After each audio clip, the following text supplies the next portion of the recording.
குல்ஃபி சாப்பிட்லான்னு குடும்பத்தோட கிளம்பிட்டாங்க. அப்போ டைம் பார்த்தீங்கன்னா 10 மணி இருக்கும். எங்கன்னு பார்த்தீங்கன்னா, திருவள்ளூர் ஜெயகிருஷ்ணா துணிக்கடை வாசல்லே ஒரு அண்ணா குல்ஃபி வித்துட்ருப்பாங்க. அந்த அண்ணாவுடைய குல்ஃபி பார்க்கும்போதெல்லாம் என் சின்ன வயசு மெமரி தான் எனக்கு ஞாபகம் வரும். தெருவில் நைட்டில் வந்து டிங் டிங்ன்னு சத்தம் கேட்கும்போதெல்லாம் அந்த குல்ஃபி அண்ணா வந்துட்டாரு. நாங்கள் சின்ன வயசில் ஓடி போய் வாங்கி சாப்பிடுவோம்.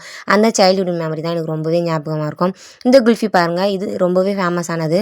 ஃபுல்லாகவே நட்ஸ் தாங்க இருக்கும் அதில். நான் பாதி சாப்பிட்டேன். அப்போவும் வந்து இதில் நட்ஸ் அதிகமாக இருக்குது பாருங்கள். ரொம்பவே ஒர்த்தபுளானது.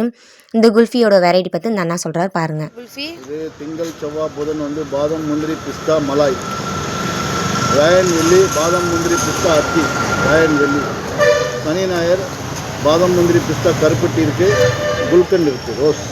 இப்போ என்னென்ன வெரைட்டி வச்சுருக்கீங்க? இன்னைக்கு வந்து கருப்பட்டி ரோஸ் இருக்குது, சனி ஞாயிறு ஸ்பெஷல். இது என்னன்னா இந்த சாஸ் எல்லாம் டாப்பிங்ஸ் வந்து மேலே போடுறது சாக்லேட், ஸ்ட்ராபெரி, ஹனி. ஓகேங்களா? எவ்வளோ நேரம் வரைக்கும் இருப்பீங்க? 9 to 11. நீங்கள் திருவள்ளூர் ஏரியாவில் இருந்தீங்கன்னா கண்டிப்பாக அந்த அண்ணா கடையை ஒரு டைம் விசிட் பண்ணி பாருங்கள். ரொம்பவே சூப்பராக இருக்கும். Okay, tata, bye bye.